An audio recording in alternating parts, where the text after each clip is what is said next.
नमस्कार. मराठी अपडेट गुरु या यूट्यूब चॅनलवर मी ओमकार तुम्हा सर्वांचं हार्दिक स्वागत करतो. तर नवी मुंबई महानगरपालिकेअंतर्गत पाहू शकता की येथे पाहू शकता की येथे 620 पदांकरता नवी भरती प्रक्रिया सुरू झाली आहे. तर ऑनलाईन अर्ज देखील सुरू झाले आहेत. तर अशा प्रकारे ही PDF फाईल पूर्ण पदांची माहिती पाहूनच तुम्हाला अर्ज करायचा आहे. अगदी पाहू शकता की येथे 10वी पासून ही भरती परीक्षा सुरू झाली आहे. अर्ज करण्याची तारीख 28 तारखेपासून 11 मे पर्यंत तुम्हाला अर्ज करता येणार आहे. तर लक्षात घ्या, याच्यामध्ये ओपन कॅटेगरीसाठी ₹1000 आहे आणि त्यानंतर मागास प्रवर्ग व अनाथ प्रवर्ग यासाठी ₹900 शुल्क आकारला जाणार आहे. तर अशा प्रकारे संपूर्ण जी तपशील आहेत पदांचा तो पाहून घ्यायचा आहे. तर अशा प्रकारे ही PDF फाईल महत्त्वाची आहे. PDF फाईल पाहूनच तुम्हाला अर्ज करायचा आहे. तर अर्ज करण्यासाठी व्हिडिओच्या डिस्क्रिप्शन बॉक्समधील लिंकवर क्लिक करायचं आहे. तर येथे आल्यानंतर अशा प्रकारचं पेज तुमच्या समोर ओपन होईल. तर येथे आल्यानंतर पाहू शकता की ॲडव्हर्टाइज आपण यापूर्वीच पाहायची आहे, कारण का प्रत्येक पदानुसार येथे शैक्षणिक पात्रता देण्यात आलेली आहे. तर लिंकवरती क्लिक केल्यानंतर येथे पाहू शकता की न्यू रजिस्ट्रेशन या टॅबवरती क्लिक हिअर अशा प्रकारचा ऑप्शन आहे. येथे तुम्हाला क्लिक करायचं आहे. तर येथे आल्यानंतर अशा प्रकारचं पेज ओपन होईल. संपूर्ण नोटीस वाचायची आहे. त्यानंतर क्लोज या टॅबवर क्लिक करायचं आहे. अंडरटेकिंग स्क्रोल डाऊन करायचं आहे. आय ॲग्री या टॅबवर तुम्हाला क्लिक करायचं. सर्वप्रथम तुम्हाला इथे पर्सनल डिटेल टाईप करायचं आहे. तुमचं नाव, त्यानंतर तुमच्या वडिलांचं नाव, जसं 10वीच्या 12वीच्या सर्टिफिकेटवरती आहे तसं तुम्हाला टाईप करायचं आहे. त्यानंतर तुमचं आडनाव टाईप करायचं आहे. वडिलांचं नाव इथे वेगळं टाईप करायचं आहे. आईचं नाव टाईप करायचं आहे आणि खाली स्क्रोल डाऊन करून येथे पाहू शकता की तुमच्या नावामध्ये बदल आहे का? असेल तर बदल झालेलं नाव टाईप करायचं आहे. नसेल तर नो या टॅबवर क्लिक करायचं आहे. पुढच्या पॉपअप विंडोमध्ये तुमची जन्मतारीख टाईप करा. तुम्हाला इथे तुमचं वय आल्याचं पाहायला मिळेल. त्यानंतर खाली स्क्रोल डाऊन करून जेंडर या टॅबवर क्लिक करून जेंडर निवडायचा आहे. तुमचा मोबाईल नंबर न चुकता टाईप करा. त्याच्यावरती OTP पाठवला जाणार आहे. येथे पाहू शकता की कन्फर्म मोबाईल नंबर, येथे देखील सेम नंबर तुम्हाला टाईप करायचा आहे. याचबरोबर पाहू शकता की अल्टरनेट मोबाईल नंबर देखील येथे देण्यात आलेला आहे. देऊ शकता. ईमेल ID कंपल्सरी आहे. Confirm email ID, same email address तुम्हाला पुढे टाईप करायचा आहे. त्यानंतर 10वी परीक्षेमध्ये तुमचा जो रोल नंबर होता, हॉल तिकीट नंबर आहे, तो न चुकता टाईप करायचा आहे. 10वीची परीक्षा कधी उत्तीर्ण झालात येणाऱ्या पॉपअप विंडोमधून वर्ष निवडायचं आहे आणि खाली तुम्हाला एक्झाम सेंटर द्यायचे आहेत. 3 एक्झाम सेंटर देऊन झाल्यानंतर अंडरटेकिंग बॉक्स आहे, त्यानंतर या ठिकाणी क्लिक करायचं आहे आणि जनरेट OTP या ऑप्शनवरती तुम्हाला क्लिक करायचं आहे. यानंतर अशा प्रकारचा कॅप्चा आहे तो टाईप करायचा आहे. त्यानंतर सबमिट या टॅबवर तुम्हाला क्लिक करायचं आहे. तर यानंतर तुमच्या मोबाईलवरती OTP पाठवला जाईल. OTP न चुकता टाईप करून व्हॅलिडेट OTP या टॅबवर तुम्हाला क्लिक करायचं आहे. तुमच्या मोबाईलवरती आणि ईमेलवरती हा OTP आलेला पाहायला मिळेल. OTP has been validated successfully popup window पाहायला मिळेल. क्लोज या टॅबवर क्लिक करायचं आहे. अंडरटेकिंग बॉक्स आहे या टॅबवर क्लिक करून कॅप्चा टाईप करायचा आहे. कॅप्चा टाईप करून झाल्यानंतर व्हेरीफाय या टॅबवर क्लिक करायचं आहे. संपूर्ण डिटेल आहे, नाव वगैरे संपूर्ण माहिती चेक करण्यासाठी अंडरटेकिंग बॉक्स आहे, त्या सगळ्या अंडरटेकिंग बॉक्सवरती तुम्हाला क्लिक करून घ्यायचं आहे आणि खाली त्यानंतर सबमिट हा ऑप्शन आल्याचा पाहायला मिळेल. येथे सबमिट हा टॅबवर तुम्हाला क्लिक करायचा आहे. यानंतर आता जी माहिती भरलेली आहे त्यामध्ये बदल करता येणार नाही आहे, तर यासाठी येस या टॅबवर क्लिक करायचं आहे. तर अशा प्रकारे तुमचं रजिस्ट्रेशन सक्सेसफुली झालेलं आहे. रजिस्टर नंबर आल्याचं पाहायला मिळेल. पासवर्ड तुमच्या मोबाईलवरती, ईमेल IDवरती पाठवला जाईल. त्यामुळे या विंडोला तुम्हाला क्लोज करायचं आहे. पुन्हा खाली स्क्रोल डाऊन करून येथे पाहू शकता की अप्लाय फॉर द पोस्ट या टॅबवरती क्लिक करायचं आहे. यानंतर पाहू शकता की click here to apply for post या ऑप्शनवरती तुम्हाला क्लिक करायचं आहे. तर फॉर्म भरण्यासाठी सर्वप्रथम तुम्हाला येथे काही डिटेल आहे, पर्सनल डिटेल यापूर्वी आल्याची पाहायला मिळेल. तर येथे पर्सनल डिटेल संदर्भात टिप नोट आहे, तर येथे अंडरटेकिंग बॉक्सवरती क्लिक करायचं आहे. तर अर्ज करण्यापूर्वी तुम्ही जाहिरात वाचली आहे का? तर येथे अंडरटेकिंग आहे. सर्वप्रथम आपण यापूर्वी सांगितलेलं आहे की जी जाहिरात आहे ती सर्वप्रथम वाचायची आहे. तुम्हाला ज्या पदासाठी अर्ज करायचे आहे त्याची शैक्षणिक पात्रता वाचूनच तुम्हाला हा अर्ज करायचा आहे. अप्लाय पोस्ट या टॅबवरती क्लिक करून तुम्हाला फक्त एका वेळी एकाच पोस्टसाठी अर्ज करता येणार आहे. त्यामुळे ऑप्शन निवडून झाल्यानंतर आपण लिपिकसाठी फॉर्म भरत आहोत. त्यानंतर पोस्ट कोड, त्यानंतर ॲडव्हर्टाइज नंबर अशी संपूर्ण माहिती आल्याची पाहायला मिळेल. तुमचा नोंदणी क्रमांक पाहायला मिळेल. त्याचबरोबर आता तुम्ही जी संपूर्ण माहिती भरली ती तुम्हाला पाहायला मिळणार आहे. संपूर्ण माहिती चेक करायची आहे. येथे पाहू शकता की मॅरिटल स्टेटस म्हणजे तुमचं लग्न झालेलं आहे का, मॅरिड अनमॅरिड हा ऑप्शन तुम्हाला येथे निवडायचा आहे. जर मॅरिड घेतला तर अपत्यांची संख्या, लग्नाची तारीख अशी संपूर्ण माहिती तुम्हाला टाईप करायची आहे. तर येथे नंबर आहेत, तर मुलांची संख्या जे असेल ते, मॅरिड जे असतील कॅन्डिडेटनी टाईप करायची आहे, नसेल तर अनमॅरिड हा ऑप्शन तुम्हाला घ्यायचा आहे. त्यानंतर खाली सेंटर जे आहेत परीक्षा सेंटर ते तुम्हाला पाहायला मिळतील. त्यानंतर तुमची नॅशनॅलिटी इंडियन या टॅबवर क्लिक करायचं आहे. तुम्ही महाराष्ट्राचे रहिवासी आहात का ते येस म्हणायचं आहे.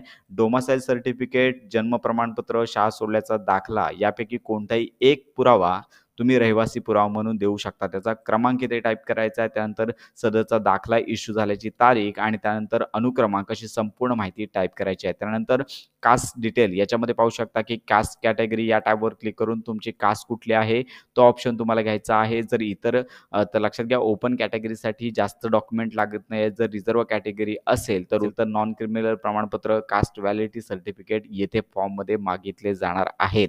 यानंतर पाहू शकता की नॉन क्रिमिनल फॉर्मसाठी येथे सर्टिफिकेट इश्यू करणाऱ्या अधिकाऱ्याचं नाव, सर्टिफिकेट इश्यू झाल्याची तारीख आणि नॉन क्रिमिनल सर्टिफिकेट क्रमांक अशी संपूर्ण माहिती टाईप करायची आहे.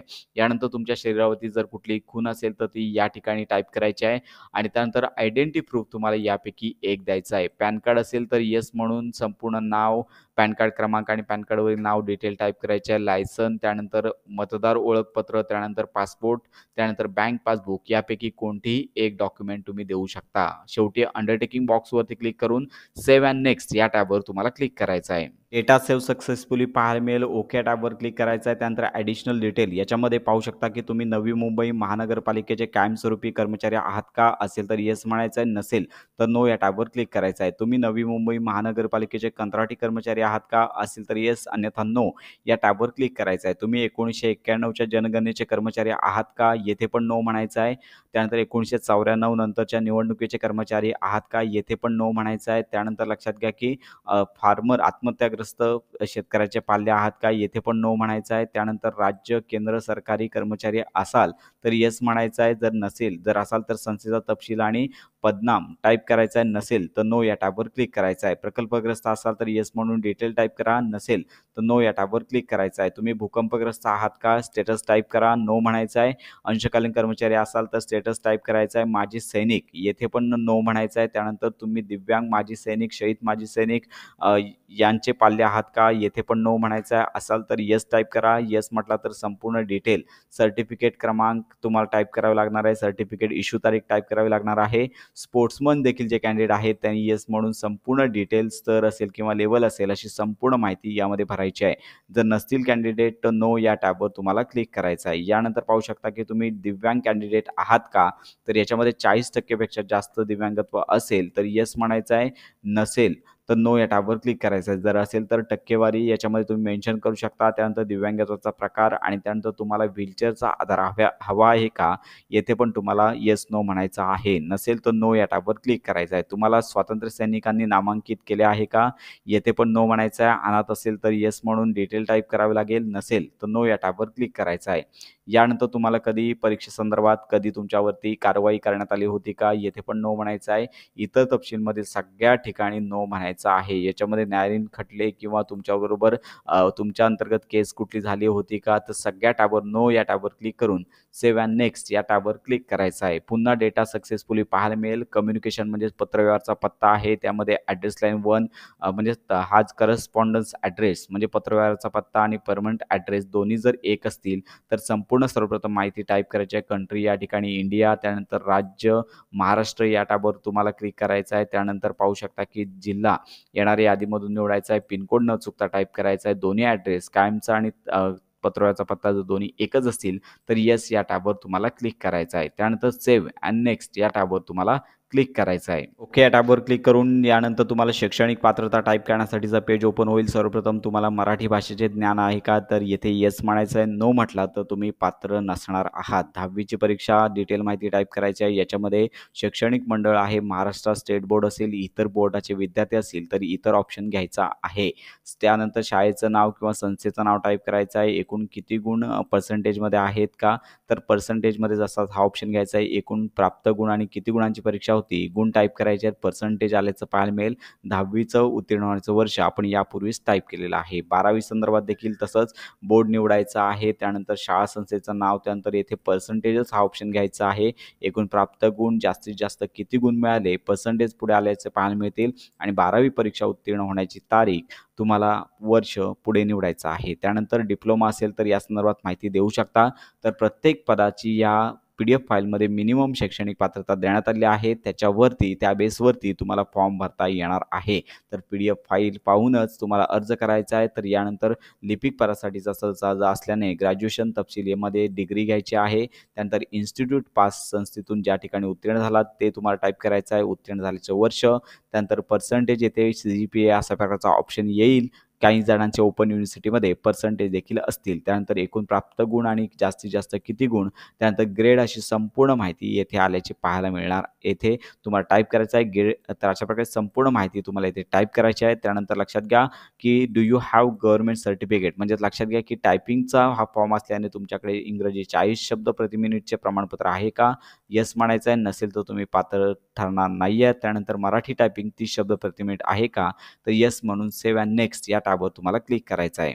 डेटा सेव्ह सक्सेसफुल विंडो पाहायला मिळेल. यानंतर डॉक्युमेंट अपलोड करण्यासाठीचं पेज ओपन होईल. सर्वप्रथम तुम्हाला इथे ऑनलाईन फोटो अपलोड करायचा आहे. क्लिक हिअर टू अपलोड या टॅबवर क्लिक करून click here to capture photo या टॅबवर क्लिक करायचा आहे. तुमचा फोटो कॅच करायचा आहे आणि फोटो इथे अपलोड करायचा आहे. त्यानंतर इथे स्कॅन केलेला फोटो देखील तुम्हाला सही जे स्कॅन केलेले फोटो देखील तुम्हाला इथे अपलोड करायचे आहेत. फोटोची साईज 200 DPI मध्ये पाहिजे.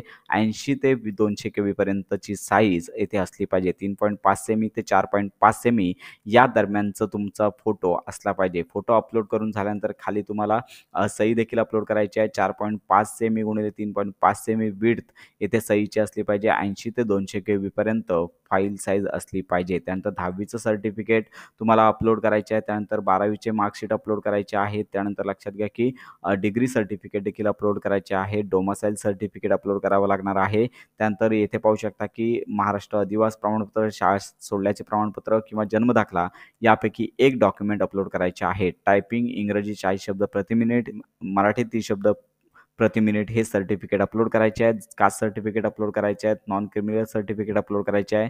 ओळखीचा पुरावा जो तुम्ही दिलेला आहात तो अपलोड करायचा आहे. त्यानंतर इतर संबंधित कागदपत्रे अपलोड करू शकता. येथे फी देखील आल्याचं पाहायला मिळेल. संपूर्ण माहिती पाहिजे आहे. शेवटी जे अंडरटेकिंग बॉक्स दिले आहेत तर यावरती क्लिक करायचं आहे. खाली स्क्रोल डाऊन करून तुम्हाला इथे अंडरटेकिंग बॉक्सवरती क्लिक केल्यानंतर प्रिव्ह्यू या टॅबवर क्लिक करायचं आहे. प्रिव्ह्यू या टॅबवरती क्लिक केल्यानंतर संपूर्ण फॉर्म तुमच्या समोर डिटेल पाहता येतील.